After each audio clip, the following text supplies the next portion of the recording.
Hey, welcome back everybody to another BNA or Before and Afters, and today is going to be a special one. It's the special day. They're all special, so I actually don't know why I say that. But today we're going to check out Jay and Silent Bob Reboot. Oh yeah, I was about to say Strike Back, and I was like, wait a second, that one's already been out for a while. That one we've seen. So this is Kevin Smith, the director, and also Silent Bob. And we both have we both kind of grew up with these movies, I guess. I think you more than me. Yeah, to be honest. I think I'm definitely more of a fan than you are. But you seem to enjoy him too. You knew him. I knew him. I think before the marathon that we did of all his movies, I'd seen Clerks, and I'd seen Clerks 2, and I'd seen Strikes Back, but I'd never actually seen Mallrats. Oh, okay. Which actually really, I like Mallrats and Strikes Back are probably my favorites. Right. Personally. Enjoyed most of them, but definitely, when I was younger, like Chasing Amy was a little bit too dramatic, I guess. Yeah. While the other ones are kind of a little bit more dick and fart jokes and stuff. And yeah. I guess that's just the shit I was into at the time. And now he's back finally with a sequel to Jay and Silent Bob Strikes Back. Yeah. It's a sequel. It's a prequel. Apparently, it's a reboot. It's all of the above. Everything you learn to love, right? Everything we've come to love with movies. Yeah. Oh yeah. Who doesn't love a good sequel? Oh yeah. Oh yeah. And I think the funnest part is that he's touring it, which I actually really think is a cool concept. Like, because he's obviously not doing $200 million movies. Yeah. But he makes smaller movies that are doing well within, I guess, his fan base, and then he takes it around the world and tours it, screens the movie, then does a Q&A after awards, and he's going to be there. And yeah, I think that's a really cool way of releasing your movie if you're a bit of a smaller film. It's an awesome way, and I think it was pretty cool. Like, I saw the podcast he did with Joe Rogan where he was talking about that, and he was talking about the fact that they didn't have money for like marketing, really. Right. Yeah. So yeah. he's just like, cool, we'll just tour it. He's kind of like a Woody Allen, like Woody Allen. You know, like he's a film house, like an art house filmmaker, but he has a decent following. Yeah. And so, you know, as long as he keeps making small movies like $2, $3, $10 million movies, it's kind of guaranteed that he makes that money back. Yeah. So he just keeps making his movies, and people just, you know, his fans will go see it.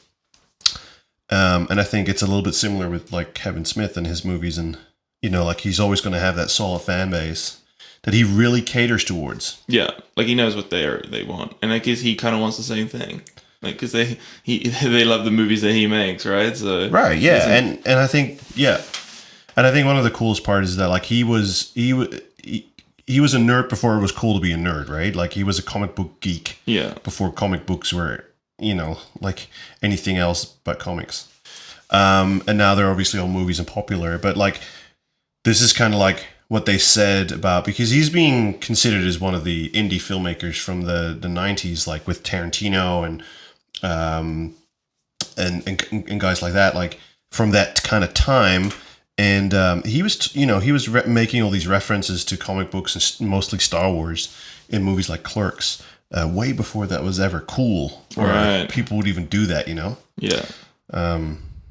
So he just kind of, his following is like they're massive, like Star Wars nerds and, you know, comic book nerds and just nerds and stoners. Yeah, we'll see it tonight. Stoner nerds, the niche market of stoner nerds. Oh yeah, and now that's also becoming mainstream, isn't it? That's true. Yeah. So he was a man way ahead of his time. Yeah, it was cool, man. Like I remember, like one of the cool things was that he used to have a forum or a message board during the time that Jay and Silent Bob came out. And that was one of those, it was one of those really active and fun communities to be part of. Like right, back when that used to be a thing. Yeah, internet back communities. before Facebook, back before, you know, social media. You had the time where you had forums, you know, like message boards and stuff. And he was like a kind of like a pioneer in that as well. He always was very close to his fans. And he is also one of the reasons for me to kind of, you know, try this whole podcasting thing out, because he's also kind of like the king of podcasting. Like he was one of the original podcasters like 10, 15 years ago. Right. Yeah. He loves to talk. Yeah. which we'll find out tonight. Yeah. Yeah. Oh, that's cool. Yeah, like it's interesting, like learning that stuff because I'm really not that familiar with him as a filmmaker until recently, until we decided we were going to go see this one and get the tickets for the Q&A and all that sort of stuff. And I was like, okay, well, I better get more into it and see what it's about and see what he's about. Yeah, and I think that's really cool. Like the whole thing with the podcasting before it was a thing. Because I mean, I didn't even know it was a thing that long ago. I know, no. Like for me, it was always a surprise that only fairly recently everyone started talking about podcasting as the next thing, and it's like, man, are you for real? Like I thought podcasting was on its way out. Yeah, like I thought it was a thing 10, 15 years ago when it all kind of started on Apple Podcast and stuff. So I'm surprised that it's taking off now. It makes a lot of sense. Yeah. I see how people are consuming podcasts, like while they're commuting or while they're working and listening to it on the side and that kind of stuff. But yeah, I don't know. Like I always used to kind of do that, and I thought it was a really cool way of, of creating content. And Kevin Smith, he's just a great talker. He's got lots of earlier in his earlier podcast was a lot about back behind the scenes stories of his filmmaking stuff with his experiences with Ben Affleck and Hollywood and famous people and that kind of stuff, and how his movies were made. And as a young filmmaker, that was super interesting to me, and it felt like he was really close to you as he very down to earth. Right, like it was he would have been quite honest and open about like stuff that was happening on those sets, as opposed to when you see a normal behind the scenes and it still feels like you're just seeing a glimpse. It's like, for sure, yeah, and like Hollywood used to always be like an elitist kind of community, which I think still is. But with social media and Instagram and all that kind of stuff, it has opened up a lot more. Like the world just has opened up. Right. But he was doing that way before. That was really a thing, So, as a young filmmaker, and he was like one of my idols, which is weird because I've never considered myself, like a person who idolizes people. Like I don't really I'm not a fan of many or my, I hate people. Rick 2019. I don't like people. Not a fan. Not a fan of humans. Yeah.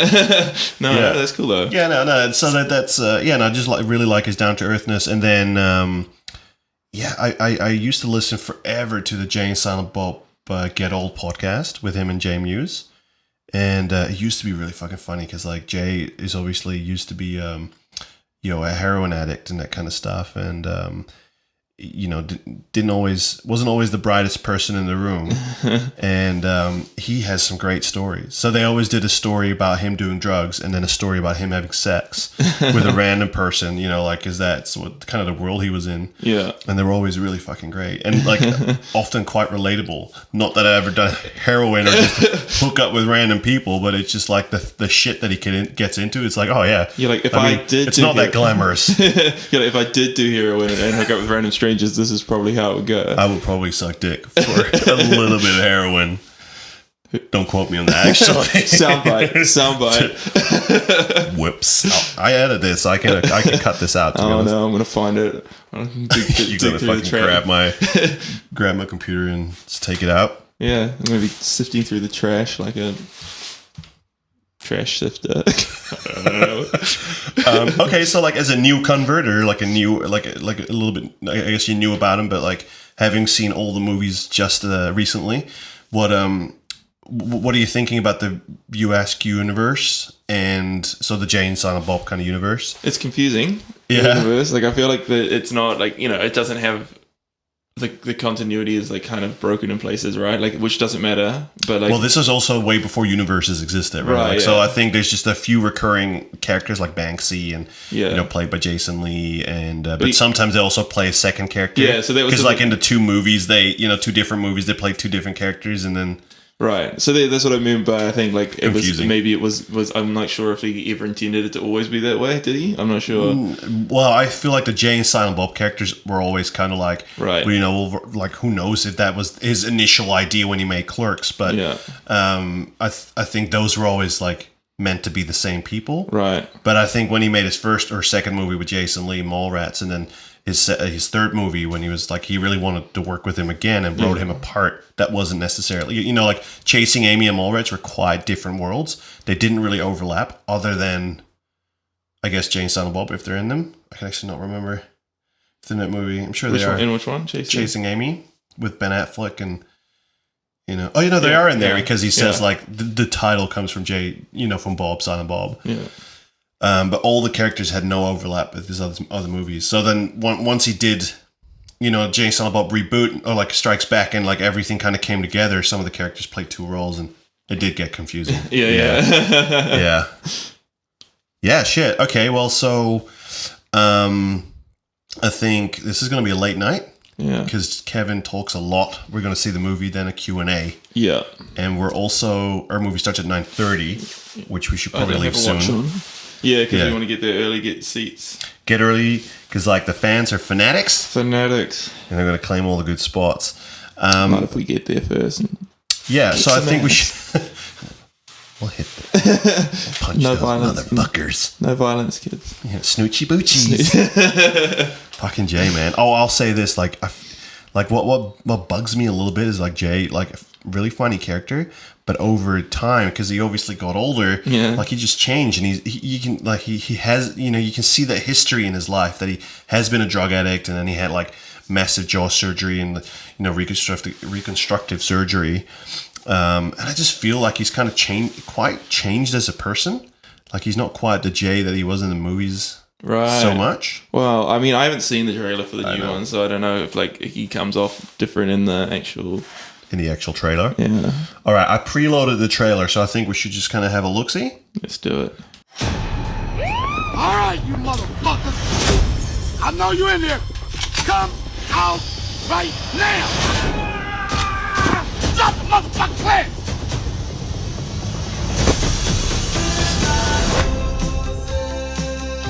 This son of a bitch doesn't have a dick! He's got a fucking dick! He just got it tucked in! Identify yourselves, motherfuckers! I'm Jay, and this my hetero life mate, Silent Bob! Don't tell me you guys have no idea there's a new comic book movie being made of the old comic book movie you two are the basis for. That old-ass star-studded piece of shit, that movie sucked balls. Sucked asshole, too. Your Honor, I object. I'll allow it. That movie did suck balls and asshole. We got 3 days to get to Hollywood and stop this reboot from ever happening. Boys, I had a baby. Jay, brace yourself. You're about to meet our love child. I think I'm gonna need to see a blood test. No, Jay. This is my daughter, Millennium Falcon. Can you take us to Hollywood with you? Fuck no, man! It's a tough-ass neighborhood. Either you take us to Hollywood, or I stab you both to death on my own front fucking lawn! And on that note, we cue the music. Fuck! I'm glad you guys are smoking back there. I was driving someone about a week ago, and he took a big shit. You have no idea how hard it is to get the smell out of pleather. Yo, methods. Let's do this. Fuck!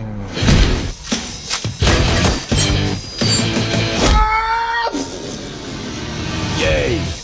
It's Jay and Silent Bob.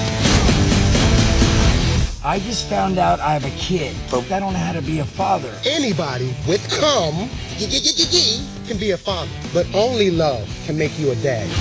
How you gonna talk about love and you flinging cum all over the place? That shit's unseemly, bro. What do you guys think about this reboot? It sucks. There, I said it. And who's directing this shit anyway? Kevin fucking Smith? Smells like this reboot went up in smoke.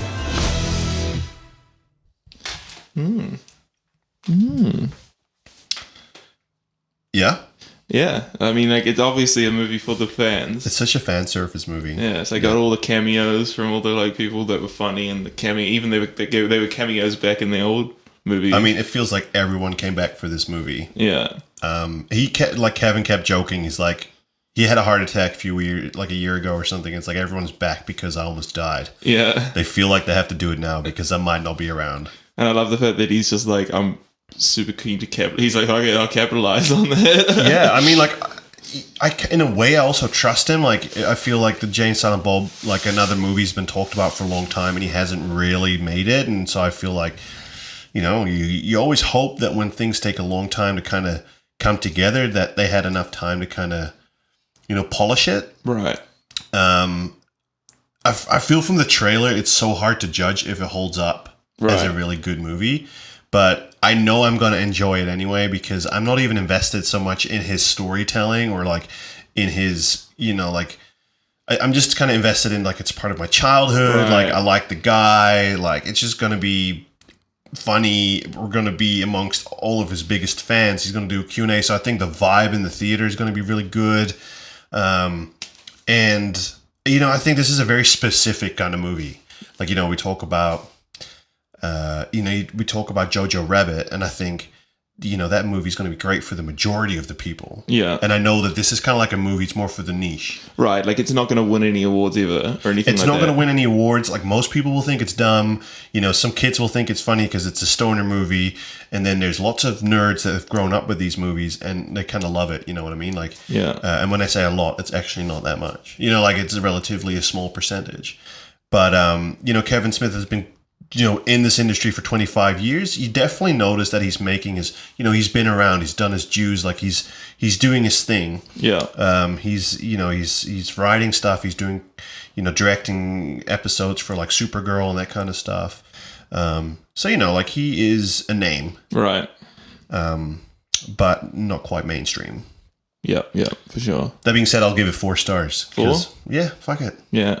I will give it 3.5. 3.5. I reckon I'm gonna watch it. I'm probably gonna enjoy it. But I'm obvious. I don't think I'm as invested in the series as you are. Yeah, that makes sense. Yeah. So I think I'm gonna enjoy it, but it's probably the one that like it goes on the shelf afterwards for me. Yeah, that makes sense. Yeah, although like to add to that is like I don't hardly ever rewatch his movies either. Like it is something from your youth.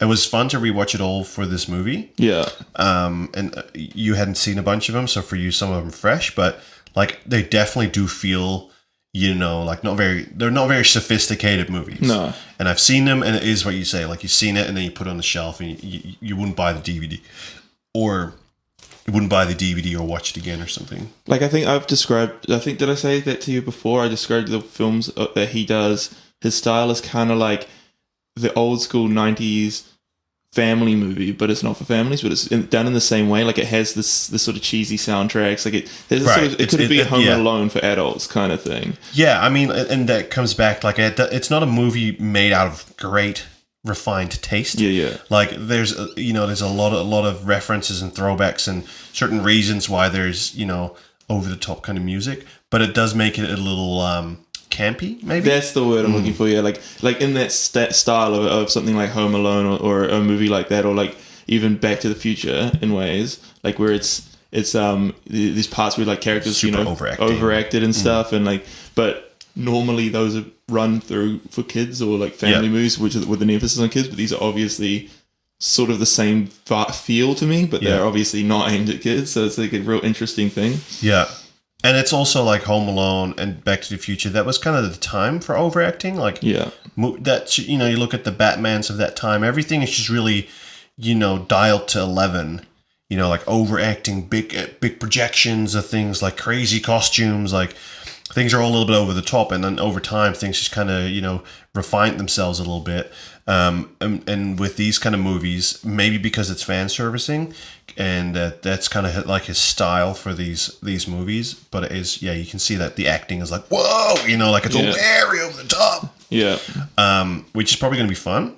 But he has done like stuff like Rat State, which is a great movie. Has nothing to do with any of this stuff. Very dark story, and none of that.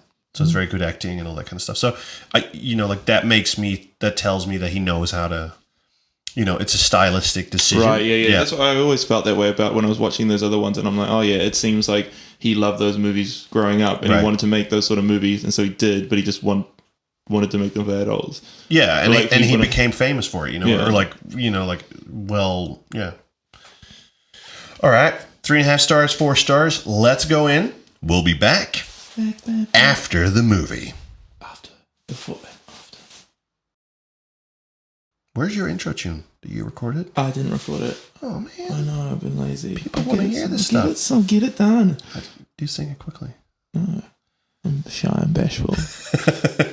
He's doing a cute little intro tune. You guys have to just wait. You'll have to, stick around for it. It's coming later. in a few episodes. I'll try and get onto it next week. A few moments later. Holy shit. Here we are. Should we tell these people that it's like been the longest I was going to say, here we break are. between... Directly after the film, straight back, unfiltered access to our minds. Wow. No time to process anything. No, this is going to be fresh out of the cinema. Fresh. Very fresh. Super fresh. Yeah, about 2 weeks fresh. Yeah, I mean, like, that's the expiry date on, like, I don't know, bucket of oranges? Bucket of somethings. It's definitely the long... Like, we've done a day here or there, but 2 weeks is definitely... Yeah, it's definitely like, you know, you open the lid and you have a sniff and you're like, I don't know if this is good or not, but we'll go with it anyway. Cause you had, but at least this time you had, you know, a bit of time to process all your feelings and emotions, and you just didn't have to come run in here, you know, just screaming. Yeah, which is what I normally do. Screaming, like pants around my ankles. Everyone always keeps saying to me, he's like, "Oh, Rory's a very emotional guy, isn't he? Like he is Interesting. Would be so interesting. Well, just a little paranormal activity there. Wow. Okay. We've never been so badly interrupted either. You know, this is like a show of firsts. It is. And was this the first one in the garage? Yeah. Exactly. With the new little setup and layout. It's the coldest one we've done. Like we have to put our sweaters on. Yeah. We're basically, you know, when we started recording this, it was summer. Yeah. And now that we're finishing this recording, it's basically the winter. Seasons have passed. Winter has come, and here we are. Yeah. I'm pretty sure the last time we filmed this, we were both cleanly shaven. No, you probably had your mow. I was trying to start the mow, but that's gone. Holy was that 2 weeks? No. I mean, like when we recorded it before, you must have still had your mow. Yeah, well, I mean, I think I was still starting. Like I was starting for most of the month. Let's be honest. It was like the 30th day. It's like, hey man, is there something? Is there a whisker? I was like, yes, finally. And then it was time to shave. There's something on your upper lip there. Just wipe it off. I tried, honestly. Other people tried. I was, you know, scaring kids and all sorts. It was a sad time. Dogs would run away from me. The crows would just yell. What was the what just happened to it? I don't remember you shaving it off. Oh, I did. Like the first. The first year, like, I'm over this. Holy shit! That was on the 1st of December. This is like almost it's like the 15th. 15th, yeah. Shit. It's like 2 weeks ago. Yeah, far out. It actually more, and then I can't even remember when we saw. Oh, that was the 1st of December. Right, no, I shaved it off the next day. That's right. Well, wait, did you shave it off after Jane Silent Bob? Yeah. Oh, okay, so that we're gonna. You're gonna when this video comes out, you're gonna witness a month-long. Basically, shit. We can just see how much you grow. People are gonna be zooming in. They'll be like, "Nah, this is really high definition. I still can't see shit. It's pixelated, guys. It's compressed. At least YouTube compression. At least we don't have to spend any visual. Like, what is it? The Superman gate. Oh, maybe we should. The Henry Cavill thing, like trying to Photoshop. Photoshop a fake mustache in there. People are like, man, this is the most convincing like visual effect, like, you know, like mustache removal that we've seen since what is it, Superman, whatever. Superman v Superman. Superman v Superman's mustache. I still haven't seen that shit, but apparently Superman it was really v bad. manscaping. Anyway, yeah, shit. So now it's just back to your normal facial hair. Yeah. Yeah. All right. So right. Well, what were we here for? Anyway, we're here for a reason. Okay. So we went to see Jane Silent Bob Reboot, and was followed by Q&A by Jason Mewes and Kevin Smith. We had to stand in the rain for an hour. Yeah, that was fun. Yeah. All right. But what do you remember? I remember that, like, someone would ask the most inane, simple question to Kevin Smith, and it would turn into like a 3-hour-long story about something nothing to do with it. You're not very, you're not very familiar with his podcast, or like? No, I'm not. Okay, yeah, no, I've been a few times, like, actually to one of like some of his shows, and yeah, that's very well known. I felt so bad. Like, you know, people got up to ask questions, and the row was only like 4 people long, and only 2 people get to ask a question. Yeah. The guy's been standing the whole time. I've seen it so many times. No, Kevin Smith is known. Like, the funny thing is, like, it's a super simple question, and it's a 30-minute answer. And hardly anyone ever asks Jason Mewes a question, so he just stands there, like, you know, waiting on stage, basically, just playing with his, Yeah. So yeah, I mean, there was some good backstory on it though, like that I thought it was interesting to know. Okay, so fuck, do you even remember the film? I don't know how many stars you gave it. I think I gave it like 3. 3, something like that. And I was probably 3.5. I think the main takeaway of that movie, it's a fan service. It really is. It's one big hand job. Hand job for the fan job. It's a hand job for the fan job. Fan job.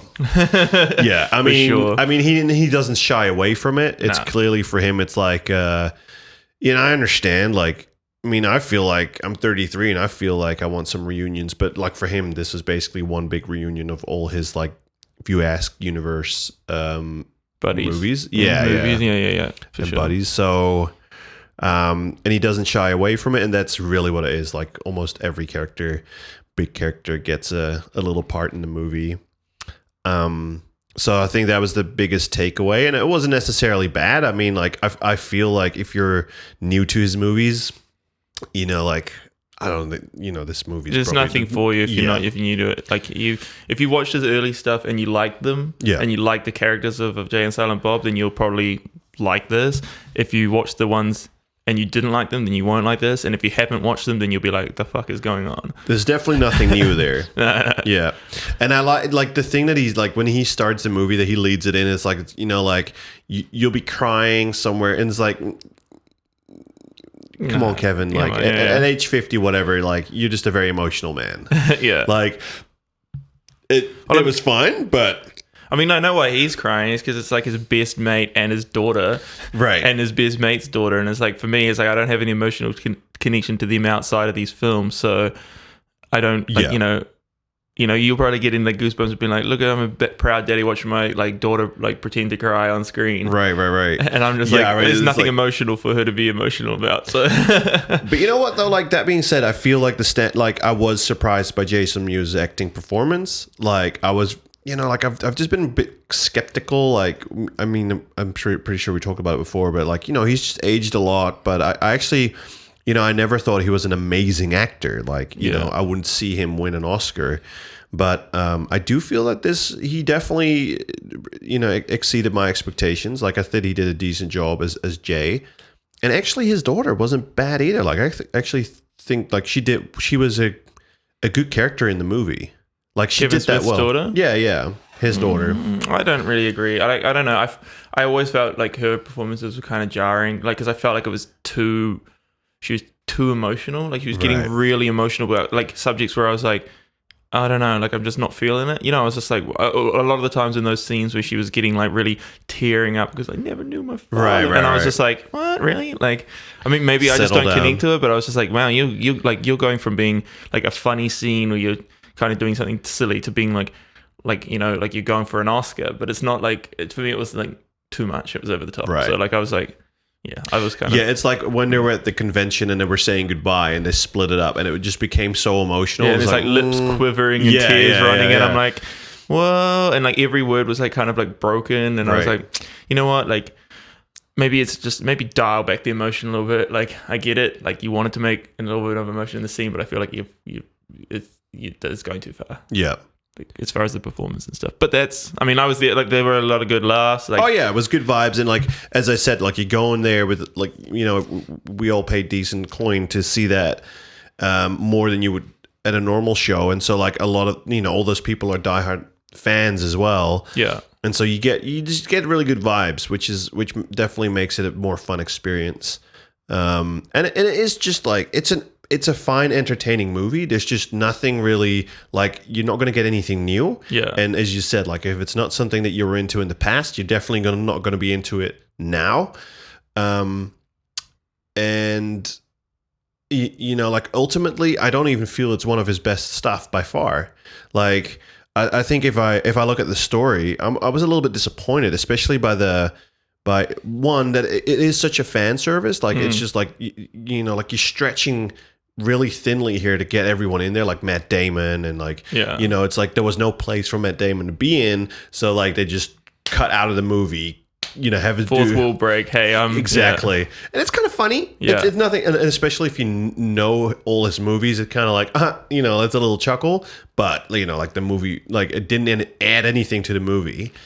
But I mean, it's true. But I almost think that you come at this movie you should come at this movie from a different angle than you normally would. Like it's almost like as if all his other movies were a TV show. This is the Christmas special, or it's a special, right? Like it's almost like his other movies had all these characters that there's all these overarching they're all in the same universe and they all have crossover, but they're standalone films. Whereas there's nothing standalone about this. This is just a crossover. It's like it's a special. You know what I mean? Like if it was TV, it would be a special where they just get all the cast in and they tell a story that doesn't actually push the universe forward in any way or tell a unique story. It's just like, hey, this is just we're all gonna have all a good time. Right. We're just gonna have a good time here. It's just like a vehicle to kind of get everyone in there. Yeah, that's what it felt like to me, which was cool. Like I'm sure, he announced his other movies, like another Mallrats and stuff like that. And I feel like those will probably be movies that are like a little bit further in the universe or whatever. Maybe with the same. A little bit less about Jay and Silent Bob. Yeah, like back to him making a film as opposed to, and even the new Clerks, if they do it, I feel like this is more a special, like the same way you'd see. They did the Star Wars specials and like they're kind of stupid, but like people like them if they love, like they just want to see more Ewoks or some shit. Right. I mean, like I always felt like watching all of his Kevin's movies, I always felt like the Jay and Silent Bob characters were like the funniest. Yeah. And like, and I think that's kind of what warranted the Jay and Silent Bob Strikes Back kind of movie. And I actually thought that was a really fun movie on its own. Yeah. Like you did get a whole movie with those characters, which is what I wanted. But at the same time, I mean, it was a lot of comedy, it was a lot of silly comedy, but it also was a pretty cool, like pretty fun little adventure story.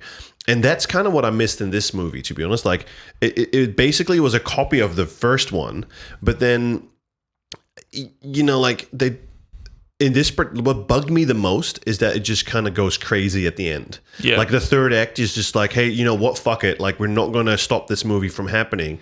I just want to spend time with my daughter. And it's like, all right, well, like I guess that's what this movie is about. It's not really about, but it's just like you traveled all this way, you did all this stuff, and then you can't figure out a way to get, do it all. Yeah. You set up this whole story about like, there's this reboot being made and it's fucking terrible. Like, we're going to stop this one again. And they kind of just don't even get to do that. They just kind of like, whatever.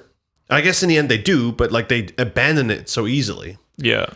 Yeah, I don't know. I guess like for me personally, I wasn't cool. Like wasn't not cool, but I wasn't super keen on the aspect, the direction they went with the whole family thing and trying to make it more emotional. I think it would have been more fun if they just kept it silly. Like I like the idea where it was super, they break the fourth wall all the time where they talk about, man, these new movies, they just like take the old shit, do exactly the same, but make the cast younger and more diverse, and then that's exactly what happens. It's like a young, more diverse, like it's like they're all girls, they're from different like nationalities, they're kids, but otherwise it's exactly the same.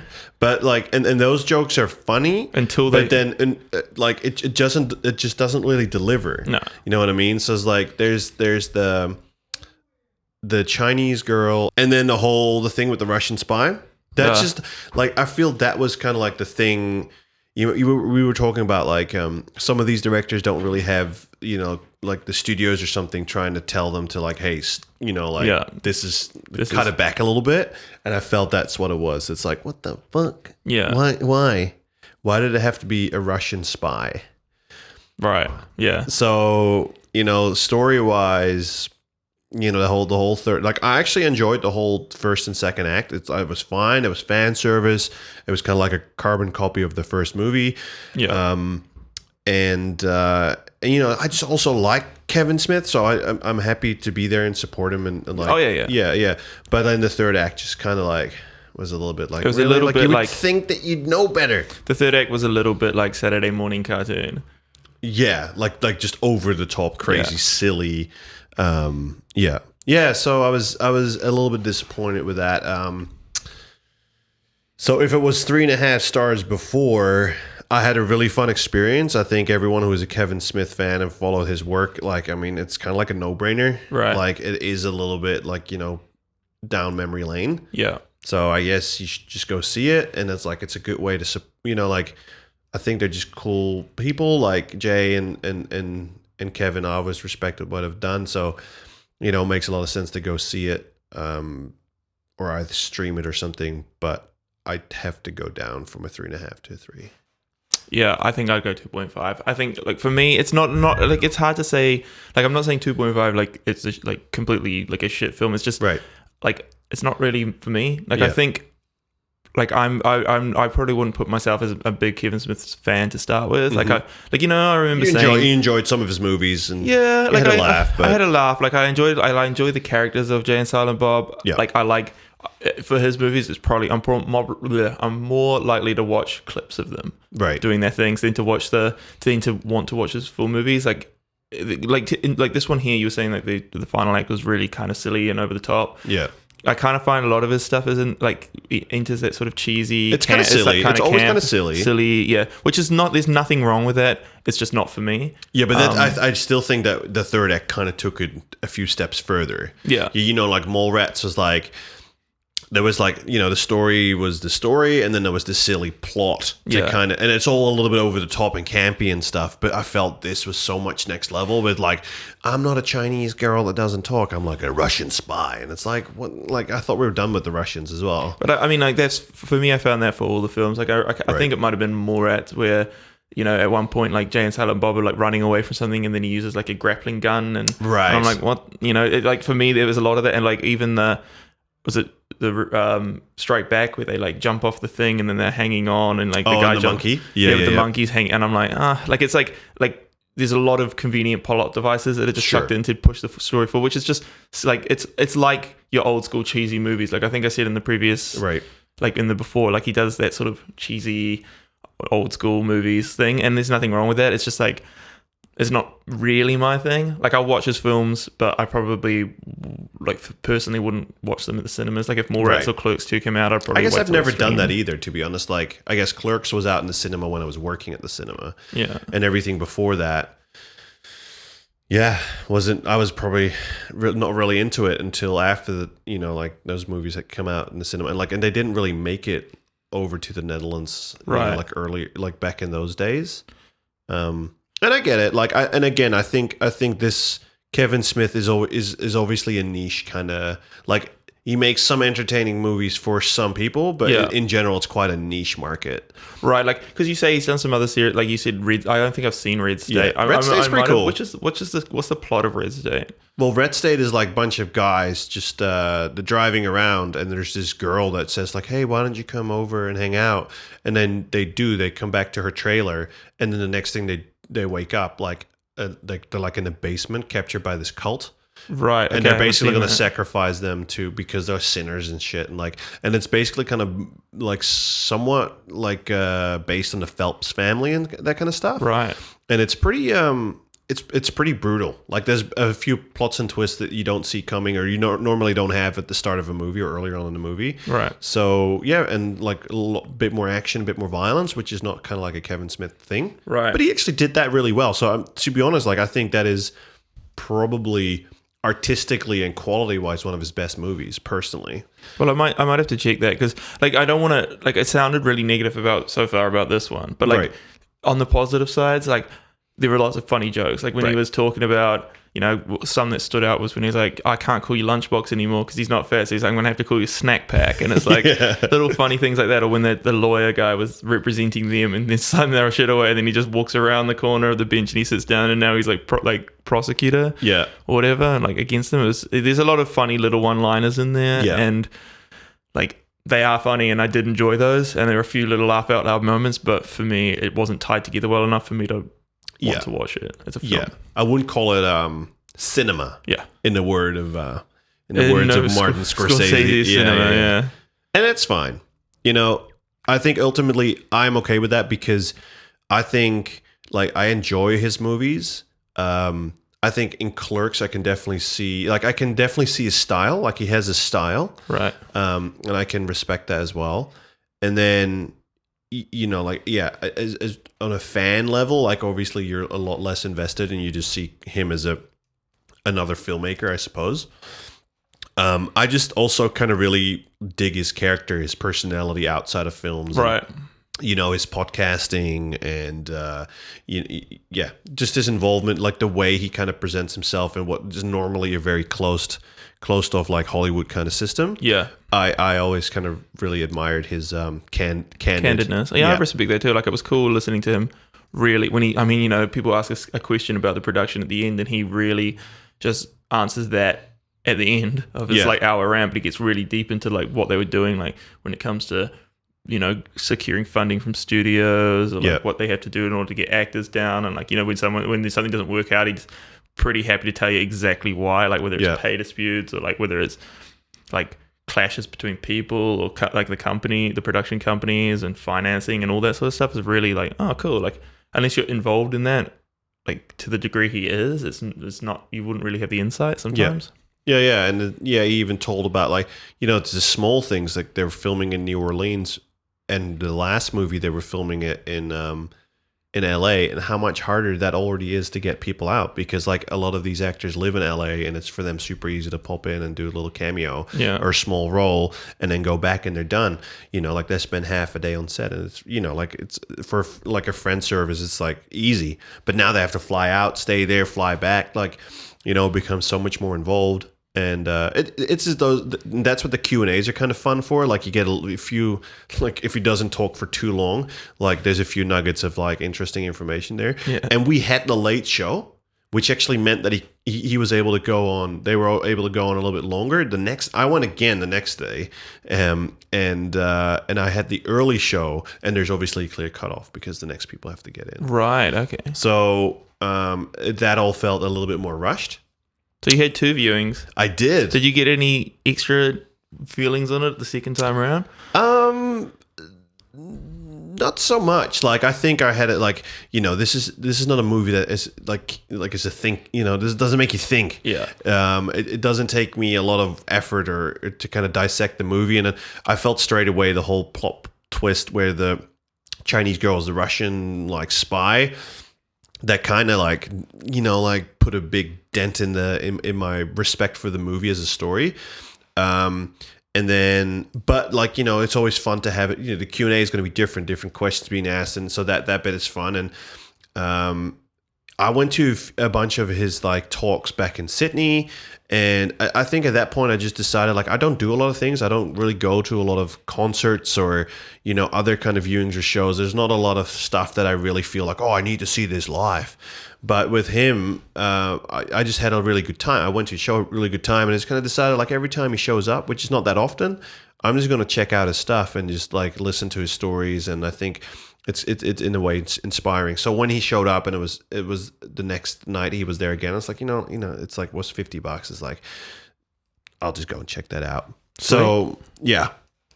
That's why I went again. It wasn't like a massive like like, oh, I saw all these things that weren't there the first time, but yeah. Nah, I'll give it 3 stars, 2.5. Yeah. But as a fan, definitely go see it, check it out, support the man. There's enough there for you to kind of enjoy. It's not the brightest or the smartest movie out there. No, but it's cool the way that they're doing it and marketing it themselves, and it is really kind of like off the cuff for like what's happening in film these days. Right. So which is cool. That's a really good comment actually, because if I was ever going to be a director and making movies, I think it would be really cool to tour your movie the way they do. Yeah. Like in a way you can make a lot more money, but like maybe not because they do it one by one, but like you can make decent money, but also, the fans get something extra, and it's such a fan movie that it makes sense that like you servers, like the Q&A, they'll love that. So, and it's cool that he has that supportive like group of people that, no matter kind of what movie he makes, he'll make some money off of it. And I like that he can laugh at himself too, like, taking the mick out of his own film, the Walrus thing that like, oh yeah, if everyone's like, people ask questions about that, or like, even if they don't, like he's still willing to like take the piss, and in the movie they take the piss too. Oh, he's super down to earth. So that's why he's such a forgiving, like he tries some wacky shit and he realizes that people hated it and he loved it. People just like, what the fuck is this shit? And he recognizes that, and like he's always been shitting on Jersey Girl as well, which I personally always kind of liked. Like it's a cute little movie, and apparently didn't do very well with Ben Affleck and Jennifer Lopez at the time when they were still together. Was it Bennifer? And it just didn't ever, got any traction. And he's shitting on it till this day. And I'm like, I actually really like that. All right, so go see it.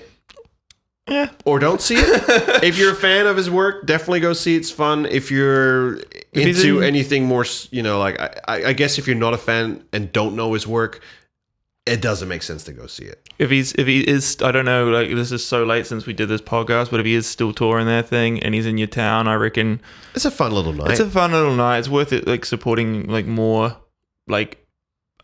independent sort of indie filmmakers anyway. Yeah. Like it's just, I guess as far as indie independent filmmakers go, he's about as big a star as you can get. Right. Yeah. But I mean, he's cool. from that same he's a banner school. for it. Yeah. No, he's from that same, like he kind of grew up in the same school as Quentin Tarantino and Richard Linklater and those kind of guys. And yeah. No. So I think go see it, don't go see it, whatever. Maybe we've convinced you to do either or neither. Or thriver. Cool. And I think that's it. That's it. We've got a few more movies coming up. Thanks for listening. Share that stuff around if you feel like it, and we'll catch you next time. Give us if there's movies coming up soon that you think are worth checking out. Let us know too. Oh yeah, give us that inside information. Give us inside information. Anyway, we're busy people, but we like to pretend we engage. Yeah. We're not going to listen to any of your suggestions anyway, but like we'll pretend that we will. We're very stubborn and very narcissistic. Yeah. Oh yeah, we're just doing this for ourselves. Like what I do is like I finish this stuff, edit it, then listen to it myself. And then mad debate while you're watching it, you're going like, man, that's really funny. That was a really funny joke. Come on. I looked so good in that lighting. It's like, you remember when exactly. The light catches my eye. Yeah. Stare into my eyes. So pause. Thanks for letting us indulge in our own self-porn, I suppose. Self-porn. Yeah. Self-porn? Self-porn. Self-porn, quote unquote. I like it. Okay. Basically cam whoring here. Trademarks. To ourselves. Self-porn. Only for ourselves. Yeah. And then we share it because that's part of the, like, it makes us feel like we're famous and important. And like our opinion matters. Like I have the idea that if I do the thumbs up or the thumbs down, it's going to make a difference on the box You're office. the Caesar right here. Oh yeah. Yeah. We're in the like, in the arena. Live. It's like, die. Yeah. I think, that's maybe, anyway. Are you not entertained? Are you not entertained? I was watching Gladiator the other night. You were. So good. I know that movie is. You ready for the prequel I was talking about, or the sequel? Is it the sequel? Is it the what's his name? Ridley Scott. Yeah, I know it's Ridley Scott, but like the what's his name? Lucian. Yeah, like his son, right? The bad guy's son. It's not his son. It's his sister's son. Oh, is it? Yeah. Oh, shit. Well, you recently watched that movie. You know I knew that all the time because I love Gladiator. I mean, I love Gladiator too. It was an amazing movie. I just haven't heard a lot about the whatever sequel. Fuck, it'd be great if it was Russell Crowe again, like just fat, useless Russell Crowe, like just rolls out into the. I'm not entertained. Maybe he's the bad guy. With a like thumbs up, thumbs down. With a Victoria Bitters in his hand, he just like biffs this. You know when he biffs his sword at Caesar, he does that with a cell phone, just at a random fan. Really? Well, I mean, he did. Is there a video out there that he does that? Throw a cell phone. He's at an somebody. angry motherfucker. Yeah, he's Australian. Is he though? No offense. Yeah, offense. Fuck is. I've heard that he's like, is he not half Kiwi or something? Like, I think he was. I mean, like, if he's doing well, New Zealand will claim him. If he's being an asshole, he's an Australian. I don't know, man. Like, if you grew up somewhere and your accent's like from one country, if like, you're whatever. born there, like, you know, it's like he's angry though. Yeah. He's like Mel Gibson. They have basically. I guess the fucking Australia. Why are like, they not in the same Chris film? Hemsworth will end up an angry drunk as well. Imagine they should do like one of those like movies where there's like both of them in the same movie, but in Australia. They like should two do angry old men in They Australia. should do the Irishman with angry old fat actors. The Aussie men. Yeah, the Aussie men. Yeah, they should do the Aussie men. How they all struggled with their, I don't know, like their midlife crises and shit. That would actually be pretty funny. I'd watch that. All right, well, that's all coming up. I'm glad you guys for listening. See you next time. Peace. Oh, right, that was fun. Do-wop.